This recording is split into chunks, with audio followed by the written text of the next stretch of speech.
Lassie est traumatisée. Tu as gâché notre moment. Reste loin de nous jusqu'à ce que tu t'excuses. C'est le message que mon frère m'a envoyé. Il ne me demandait pas si j'allais bien. Il ne me demandait pas si l'ambulance était arrivée à temps.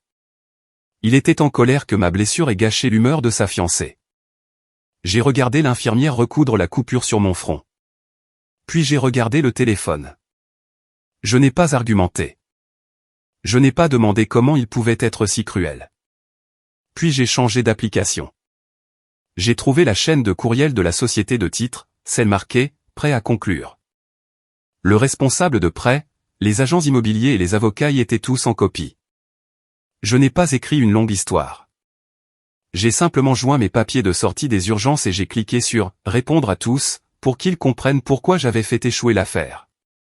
Il faut comprendre d'où venait l'argent. J'ai 32 ans, et mes mains sont une carte de cicatrices. Je travaille comme sous-chef dans l'une des cuisines les plus fréquentées de Portland. Ces 80 000 $ pour la compte n'étaient pas seulement un chiffre sur un écran. C'était 10 ans de brûlures de graisse, de fêtes manquées, de varices et de quarts de travail de 16 heures debout sur des tapis en caoutchouc dur. Jared n'avait jamais eu ces cicatrices. C'était le prince. J'étais le porte-monnaie. Il y a 3 mois, il a amené Lassie à mon appartement. Elle s'est assise sur mon canapé de brocante, plissant le nez à l'odeur de mes vêtements de travail, et m'a présenté le rêve. Elle voulait une maison sur mesure de 800 000 $ dans les collines. Elle parlait de lumière naturelle et de studio de création de contenu. La banque est difficile, a-t-elle dit, agitant une main manucurée. C'était un euphémisme. Son score de crédit était de 580. Elle avait plus de dettes Sephora que de revenus. Mais elle avait Jared à ses pieds, et Jared avait le vœu mourant de maman autour de mon cou. Prends soin de ton frère, Kendra. Il a besoin de toi. Alors, j'ai accepté. J'ai signé en tant que garante. J'ai vidé mes économies pour la compte et les frais de clôture. Pendant 3 mois, j'ai fait des doubles quarts pour couvrir les dépassements inattendus que Lassie exigeait. Pendant que je transpirais devant un grill, grattant des couches distinctes de carbone de l'acier, mon téléphone vibrait avec des notifications Instagram. Lassie était là, debout sur le terrain vide que j'avais payé, tenant une coupe de champagne. La légende disait, construire notre empire, patronne, nouvelle maison. Elle ne m'a jamais tagué. Elle ne m'a jamais remercié. En fait, elle me traitait comme une entrepreneuse non rémunérée. Elle m'envoyait des messages à minuit avec des exigences comme « Transfère 5 000 $ pour l'amélioration du marbre ». Le granit avait l'air bon marché. J'ai payé. J'ai gardé le silence. Je pensais honorer ma mère. Je pensais acheter un avenir à mon frère. Je finançais juste mon propre manque de respect. La dernière visite a eu lieu 48 heures avant la clôture. La maison n'était encore qu'un squelette d'ambition brute, des fers à béton apparents, de la poussière de béton et l'odeur âcre de la sueur de bois flottant dans l'air humide. J'ai garé ma berline vieille de 10 ans à côté du Range Rover loué de Lassie. Lassie était déjà en train de filmer. Elle tenait son téléphone, balayant le Porsche inachevé, narrant à son public invisible les finitions personnalisées et la manifestation des rêves. Jared la suivait comme une ombre, tenant son sac à main. J'ai monté les marches temporaires en bois, mes bottes résonnant contre le contreplaqué. Hug, gémit Lassie, abaissant son téléphone. Elle pointa un ongle manucuré vers le bord du terrain où une boîte grise robuste était montée sur un poteau utilitaire. Kendra, dit au constructeur de déplacer cette chose laide. Elle ruine l'arrière-plan pour l'introduction de mon nouveau vlog immobilier. J'ai jeté un coup d'œil à la boîte. Le voyant rouge clignota une fois. C'est une caméra de surveillance de vol de bois à capteur de mouvement, dis-je, ma voix plate. Les prix du bois sont élevés. Les voleurs frappent la nuit. Ça reste. Lassie leva les yeux au ciel, tournant le dos à l'objectif. Très bien, peu importe. Personne ne regarde ces flux de sécurité granuleux de toute façon. Elle nous conduisit au patio arrière, une dalle de béton en cours de durcissement surplombant une pente boueuse. Elle se retourna, un sourire éclatant et dangereux plaqué sur son visage. D'accord, alors voici la surprise. Elle claqua des mains. J'ai dit à l'entrepreneur d'ajouter le forfait piscine à débordement. C'est seulement 50 000 de plus. Nous pouvons simplement l'ajouter au montant final du prêt, n'est-ce pas? Mon estomac se serra. Lassie, le prêt est à son maximum. J'ai déjà payé les dépassements pour le marbre et le verre intelligent. Il n'y a pas 50 000. Alors fais un chèque. Elle haussa les épaules, enlevant un morceau de peluche imaginaire de sa veste de créateur. Tu as des économies. C'était ma retraite, dis-je. La chaleur montait dans mon cou. C'était tout. J'ai 12 $ sur mon compte courant jusqu'au jour de paie. La réponse est non. L'air entre nous se brisa. Le sourire de Lassie disparut. Elle fit un pas de plus, envahissant mon espace personnel. Son parfum, quelque chose de cher et de floral, me serra la gorge. Arrête de faire ta martyre, Kendra. C'est pathétique. Sa voix tomba en un sifflement, assez bas pour que Jared, se tenant à 3 mètres de là, puisse manquer la cruauté de la chose. Mais j'ai entendu chaque syllabe. Regarde-toi, Raya TL, désignant vaguement mes vêtements de travail, mon chignon désordonné, mon visage fatigué. Tu as 32 ans. Tu es célibataire. Et soyons honnêtes, tu es stérile. Pas de mari, pas d'enfant. Que vas-tu faire d'autre avec ton argent? L'emmener dans la tombe? Je restai figé. La cruauté était si précise, si calculée, qu'elle me coupa le souffle. Acheter cette maison pour nous est la seule chose utile que tu feras jamais, conclut-elle. Alors arrête de te plaindre et paie la facture. C'est ton devoir. Mon devoir? Ma voix trembla. Mon devoir était envers ma mère. Elle m'a demandé de m'occuper de Jared, pas de financer un parasite. Les yeux de Lassie s'écarquillèrent. Elle poussa un cri d'animal aigu de rage. Ne parle pas d'elle. Elle est morte parce qu'elle s'est épuisée. Tout comme toi. Elle bondit. Ses mains frappèrent ma poitrine avec une force surprenante. Ce n'était pas un trébuchement. C'était une poussée. Mes bottes glissèrent sur le gravier meuble recouvrant la dalle de béton. Mes bras tournèrent comme des moulins à vent, agrippant l'air. La gravité prit le dessus. Je tombai en arrière du porche inachevé. Le monde tourbillonna, ciel bleu, béton gris, métal dentelé. Crac. Mon épaule heurta un tas de débris de construction, blocs de ciment durci et ferraille. Un éclair blanc et brûlant explosa le long de mon bras. Ma tête heurta la terre, mes dents claquant dans mon crâne. Pendant un instant, il n'y eut que le sifflement aigu des acouphènes. Puis la douleur rugit. J'ai halté, essayant de me retourner, mais mon bras ne bougeait pas. J'ai levé les yeux. Lassie se tenait sur le rebord, me regardant. Pendant une fraction de seconde, j'ai vu une terreur pure dans ses yeux. Puis elle a cligné des yeux, et le masque a repris sa place. Jared courut vers le bord. Oh mon Dieu, Kendra. Il commença à descendre. Arrête. Lassie lui saisit le bras. Sa prise était de fer. Elle est tombée. Jared, elle a glissé. Regarde-la. Elle va bien. Elle saigne, balbutia Jared, regardant le sang couler dans mon œil.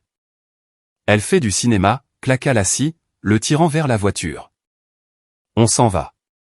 Si on reste, elle va juste faire une scène et me blâmer. Monte dans la voiture. Jared me regarda, brisé dans la terre, serrant mon épaule. Puis il regarda Lassie. Il baissa la tête. Il monta dans la voiture. J'ai regardé à travers un voile de poussière et de douleur les feux arrière du Range Rover s'éloigner dans l'allée. L'infirmière a collé le dernier morceau de gaz sur mon sourcil et est partie, me laissant seul avec le bourdonnement du système de ventilation. Pendant des années, je me suis dit que Jared était un otage. Je me suis dit qu'il était piégé dans la toile de Lassie, trop faible pour se libérer, attendant juste que je le sauve. C'est pourquoi je payais les factures. C'est pourquoi j'ai supporté les insultes. J'essayais d'acheter sa liberté. Mais alors que j'étais assise là, sentant l'antiseptique et le sang sécher, la vérité s'est installée dans ma poitrine, lourde et froide. Jared n'était pas un otage. C'était le conducteur de l'évasion. Il m'a vu tomber. Il a entendu le craquement de mon épaule heurtant le béton. Et quand Lassie lui a dit de conduire, il n'a pas hésité. Il n'a pas appelé le 911. Il n'a pas fait demi-tour. Il a mis la voiture en marche et a laissé sa sœur saigner dans la terre parce qu'il avait plus peur d'une dispute avec Lassie que de ma mort. Il n'était pas la victime. Il était le complice. Mon téléphone a de nouveau vibré. Cette fois, ce n'était pas un message. C'était une notification de l'application sécurisée de la société de titres. Transaction confirmée. Virement bancaire reçu. 40 000 $. J'ai fixé l'écran. Lassie l'avait fait. Elle avait vidé son compte d'épargne secret, l'argent qu'elle jurait ne pas avoir quand je payais le marbre, et l'avait viré en fiducie pour les frais de clôture finaux. Elle avait tout misé. Elle pensait que sa petite démonstration de domination sur le chantier avait fonctionné.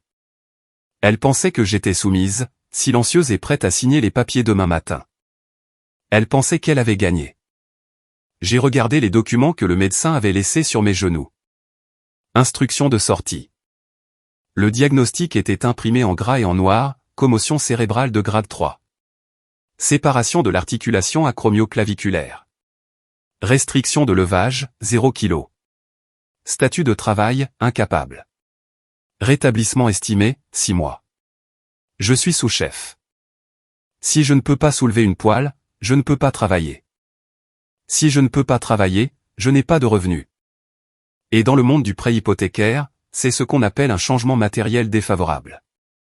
J'ai ouvert le brouillon de courriel que j'avais commencé plus tôt, celui avec l'objet « Notification urgente de changement matériel défavorable ». J'ai pris une photo du rapport médical avec ma main tremblante et je l'ai jointe. Mes pouces planaient au-dessus des touches. Je n'ai pas écrit une longue diatribe émotionnelle sur la trahison familiale. Je n'ai pas mentionné la poussée ni les insultes. J'ai gardé cela strictement professionnel. À qui de droit, en tant que garante du prêt au 420 Skyline Drive, je suis légalement obligé de vous informer d'un changement soudain de ma situation financière. À partir de 16 h cet après-midi, j'ai été médicalement incapable et n'aurai aucun revenu pendant les 6 prochains mois. Veuillez consulter le rapport de sortie d'hôpital 6 juin. Je ne peux pas signer les documents de clôture demain sous peine de fraude hypothécaire. Cordialement, Kendra. J'ai regardé le champ, le responsable de prêt, les agents immobiliers, la société de titres et le souscripteur. J'ai cliqué sur « Envoyer ». Le lendemain matin était le jour de la clôture. Je me suis réveillé au son de mon téléphone qui vibrait hors de la table de nuit. Il est tombé au sol avec un bruit sourd, bourdonnant comme un frelon en colère. 42 appels manqués. 20 de Jared. 22 de Lassie. Je l'ai décroché. L'écran était un mur de messages frénétiques. Réponds, Kendra. Tu ne peux pas faire ça. La banque a dit non. Répare ça. Je les ai tous ignorés et j'ai ouvert la seule notification de la société de titres. C'était une lettre formelle jointe en PDF. Le langage était sec, juridique et absolument dévastateur. Avis d'échec de financement dû au retrait du garant. Conformément à la section 4, paragraphe B, renonciation à la contingence de financement, l'acheteur est en défaut. Le vendeur choisit de conserver le dépôt de garantie de 40 000 $ à titre de dommages et intérêts liquidés. J'ai posé le téléphone. J'ai bu une gorgée de café froid. Lassie avait renoncé à la contingence de financement hier. Elle était si sûre que je signerais qu'elle a retiré le filet de sécurité pour rendre son offre plus solide. Maintenant, le filet était parti, et ses 40 000 $ aussi. Mais les parasites ne meurent pas tranquillement. Ils se débattent. Mon téléphone a sonné avec une notification d'Instagram. Lassie Style est en direct. J'ai cliqué dessus. Lassie était assise sur le siège avant de son Range Rover. Son mascara coulait en traînées noires sur ses joues. Elle hyperventilait, serrant son estomac. Je ne sais pas pourquoi elle nous déteste tant, sanglota-t-elle devant la caméra. 5000 personnes regardaient. La sœur de mon fiancé. Elle a toujours été jalouse. Mais hier. Elle marqua une pause pour un effet dramatique, essuyant une larme. Hier, elle m'a attaqué sur le chantier. Elle m'a poussé. Elle a essayé de. Elle savait que j'étais enceinte. Vous les gars, elle a essayé de tuer mon bébé. Mon sang se glaça. Les commentaires affluaient. Oh mon Dieu! Poursuis-la. Quel monstre! Appelez la police. Nous avons perdu la maison, hurla Lassie. Elle a ruiné notre crédit. Elle a volé notre acompte. Nous séjournons dans un motel 6 parce que nous avons donné notre préavis pour notre appartement. Nous n'avons rien. S'il vous plaît, si quelqu'un peut nous aider. Un lien de don est apparu, épinglé en bas du chat. Elle était douée. Elle était terrifiante de douée. Elle avait pris son propre crime, l'avait retourné et l'utilisait maintenant pour escroquer des inconnus tout en détruisant ma réputation. J'ai fermé l'application. Je n'ai pas commenté. Je n'ai pas signalé la vidéo. J'ai appelé Mike, le contremaître du chantier. Salut, Kendra. Sa voix était rauque. J'ai entendu parler du désordre. Tu vas bien? J'ai besoin d'une faveur, Mike. Cette caméra a capteur de mouvement sur le tas de bois. Est-ce qu'elle enregistre l'audio? Vidéo haute définition et stockage audio dans le cloud. Attrape les plaques d'immatriculation à 50 mètres. Envoie-moi le clip d'hier. 16h15. Je l'ai déjà récupéré, dit Mike. J'ai vu ce qu'elle a fait. Vérifie ta boîte de réception. Le courriel est arrivé 10 secondes plus tard. J'ai ouvert le fichier. L'angle était parfait. Il montrait le Porsche inachevé. Il montrait Lassie me coinçant. Il a enregistré chaque mot de ses insultes. Acheter cette maison est la seule chose utile que tu feras jamais. Il a montré la poussée. Il m'a montré en train de tomber. Il a montré Lassie saisissant le bras de Jared et l'entraînant pendant que je gisais immobile dans la terre. J'ai transmis le fichier au détective qui avait pris ma déposition à l'hôpital. J'ai ajouté une ligne, preuve pour le dossier numéro 49201. Agression et dépôt de fausses déclarations. 2 heures plus tard, une amie m'a envoyé une nouvelle vidéo. Elle avait été filmée avec un téléphone portable sur le parking du motel 6, près de l'autoroute. On y voyait Lassie, menottée, crier à un policier qu'elle était une influenceuse. On y voyait Jared, debout près de la porte de la chambre 104, tenant un sac de plats à emporter, la regardant être poussée à l'arrière d'une voiture de patrouille. Il n'a pas couru pour l'aider. Il n'a pas discuté avec les policiers. Il a juste regardé. 3 semaines plus tard, le silence dans mon nouvel appartement était si épais que je pouvais presque le goûter. Ce n'était pas une boîte de verre à 800 000 $ dans les collines. C'était un studio de 400 pieds carrés au-dessus d'une boulangerie dans le quartier de Pearl District. Les planchers craquaient, le radiateur sifflait, et la vue était un mur de briques. C'était parfait. J'étais assise sur un tapis de yoga, faisant lentement pivoter mon épaule. Le mouvement était raide, comme une charnière rouillée, mais l'éclair aigu et aveuglant avait disparu. Les points de suture sur mon front étaient partis, laissant une ligne rose dentelée qui disparaissait dans mes cheveux. Mon téléphone était posé sur le sol. J'ai ouvert mon application bancaire. Solde disponible, 82 400 $. La compte, les frais de clôture, le fonds d'urgence, tout y était. Chaque centime que j'avais gratté sur un grill pendant 10 ans était de retour à sa place. Lassie n'en avait pas touché un sou. En fait, en perdant son acompte de 40 000 $ au vendeur, elle m'avait effectivement remboursé chaque amélioration de granit et chaque dîner de sushi qu'elle m'avait extorqué au cours des 3 derniers mois. Le karma est un expert comptable judiciaire. Une notification est apparue de mon application Ring. Mouvement détecté à la porte d'entrée. J'ai tapoté l'écran. Jared se tenait dans le couloir. Il ressemblait à un fantôme. Ses yeux étaient cernés. Sa veste de créateur était froissée, et il ne s'était pas rasé depuis des jours. Il a levé le poing et a frappé le bois. Kendra. Sa voix craqua à travers le minuscule haut-parleur. Je sais que tu es là. S'il te plaît. La caution de Lassie est fixée à 10 000 $. Nous ne l'avons pas, maman ne voudrait pas ça. Elle ne voudrait pas qu'elle soit en cage. Je l'ai regardé sur l'écran, l'image pixelisée du frère que je portais autrefois sur mon dos. Je ne me suis pas levé. Je n'ai pas déverrouillé le pen dormant. Je n'ai pas crié à travers la porte. J'ai appuyé sur le bouton du microphone de l'application. Maman est morte, Jared, ai-je dit doucement. Et le distributeur automatique est en panne. Kendra, s'il te plaît. Elle est enceinte. Non, ai-je dit, elle ne l'est pas. Le détective a confirmé cela avec son admission médicale à la prison. Ce n'est qu'une menteuse, et tu es juste seul. J'ai coupé la connexion. Puis j'ai ouvert sa fiche de contact et j'ai cliqué sur « Bloquer l'appelant ». Je suis allé à la cuisinière et j'ai versé une tasse de thé Earl Grey. La vapeur s'élevait dans l'air calme. J'ai bu une gorgée. Le silence n'avait jamais semblé si cher. Le système juridique se déplace plus lentement qu'un virement bancaire, mais il frappe tout aussi fort. 6 mois après la date de clôture qui n'a jamais eu lieu, j'étais assise à l'arrière de la salle d'audience 3B.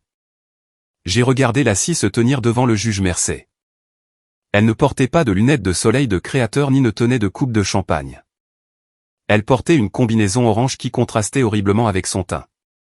Il n'y avait pas de filtre pour cacher la réalité de son accord de plaidoyer.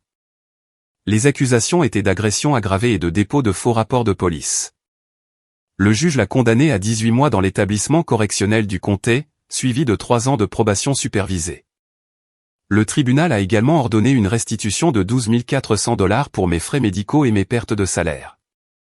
Mais la vraie peine n'était pas la peine de prison.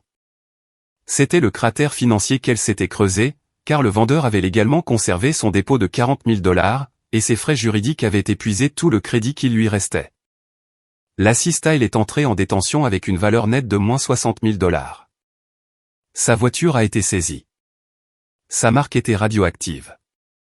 Alors que l'huissier l'emmenait, elle a regardé la galerie. Elle ne me cherchait pas. Elle cherchait Jared. Il était assis 2 rangées derrière moi, avachi dans un costume bon marché qui lui pendait. Il l'a regardé. Puis il a regardé le sol. Il n'a pas fait de signe. Il n'a pas pleuré. Il est juste resté assis, attendant la permission de partir. C'est la dernière fois que je les ai vus tous les deux. 3 mois plus tard, une lettre est arrivée à ma boulangerie. L'adresse de l'expéditeur était une boîte postale dans une ville à 40 miles au sud où les loyers sont bon marché et les motels acceptent l'argent liquide. L'écriture était celle de Jared. Je me tenais au-dessus de la poubelle de recyclage dans l'allée arrière, l'enveloppe lourde dans ma main. Je savais exactement ce qu'elle disait. Ce serait 3 pages de « Je suis désolé », suivi de 2 pages de « Elle m'a manipulé », se terminant par une demande de petit prêt pour se remettre sur pied. C'était l'hymne classique de Leder, j'ai aussi été une victime. Je ne l'ai pas ouverte. Je ne l'ai pas déchirée de rage. Je ne l'ai pas brûlée dans un feu cinématographique. Je l'ai simplement jetée dans la poubelle bleue, juste au-dessus d'une pile de vieux sacs de farine. Puis je suis retourné à l'intérieur pour préparer le levain. Ce soir-là, mon appartement n'était pas silencieux. Il était plein de bruit. De vrai bruit. Mon amie Sarah coupait des légumes sur le comptoir. Mike, le contremaître qui m'avait donné les images, essayait de réparer mon robinet qui fuyait tout en racontant une blague terrible. Il y avait du vin sur la table et de la musique provenant de l'enceinte. Ces personnes ne partageaient pas mon ADN. Elles n'avaient pas mon nom de famille. Mais quand je suis tombé, Mike m'a envoyé les preuves. Quand je ne pouvais pas travailler, Sarah m'a apporté des courses et n'a pas demandé un sou. J'ai regardé autour de la pièce la vapeur s'élevant de la marmite et les visages des gens qui m'aimaient pour moi, pas pour ce que je pouvais leur acheter. Cela m'amène à la dure vérité que je dois partager avec vous. Si vous regardez ceci et que vous avez ressenti une poussée de rage quand Jared m'a regardé saigner, je dois vous demander d'écouter attentivement. Nous concentrons souvent notre colère sur le méchant, la lassie, de nos vies qui pousse, prend et détruit. Mais le méchant est facile à repérer. Le méchant tient l'arme. La personne dangereuse est le complice. Pendant 10 ans, je me suis dit que Jared était faible. Je me suis dit qu'il était un passager impuissant dans la voiture de Lassie. J'ai payé ses factures parce que je pensais le protéger. J'avais tort. Jared n'était pas un passager. C'était le conducteur de l'évasion. Il ne m'a pas poussé de ce Porsche. Mais il a regardé ce qui s'est passé. Et puis il a conduit l'agresseur en sécurité. Il a donné la priorité à son confort sur ma survie. Il a donné la priorité à son accès à son mode de vie sur sa loyauté envers ma vie. Nous restons dans ces dynamiques familiales toxiques à cause de l'erreur des coûts irrécupérables. Nous regardons les années, les larmes et l'argent que nous avons investis. Et nous pensons, si je paie juste un peu plus, si je pardonne juste une fois de plus, ils finiront par m'aimer en retour.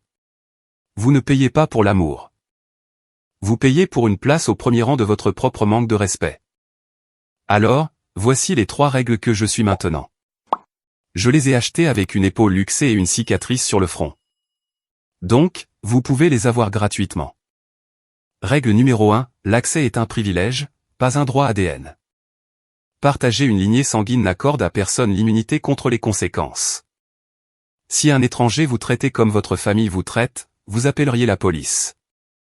Arrêtez de pardonner à votre famille un comportement que vous ne toléreriez pas d'un ennemi. Règle numéro 2, le complice est un complice. Si quelqu'un reste silencieux pendant que vous êtes maltraité, il a choisi un camp. Son silence n'est pas de la neutralité. Son silence est un consentement. Arrêtez d'essayer de sauver des gens qui sont à l'aise de vous voir vous noyer. Règle numéro 3, les limites financières sont des limites émotionnelles. Ne signez jamais un contrat pour quelqu'un qui ne saignerait pas pour vous. L'argent est simplement de l'énergie rendue visible. S'ils exigent votre argent mais méprisent votre énergie, fermez le portefeuille. Je suis Kendra. J'ai une cicatrice sur la tête, un appartement loué et un cœur plus léger qu'il ne l'a été depuis une décennie. Qui dans votre vie tient l'allumette tout en vous demandant de les garder au chaud? N'attendez pas qu'il vous pousse. Partez.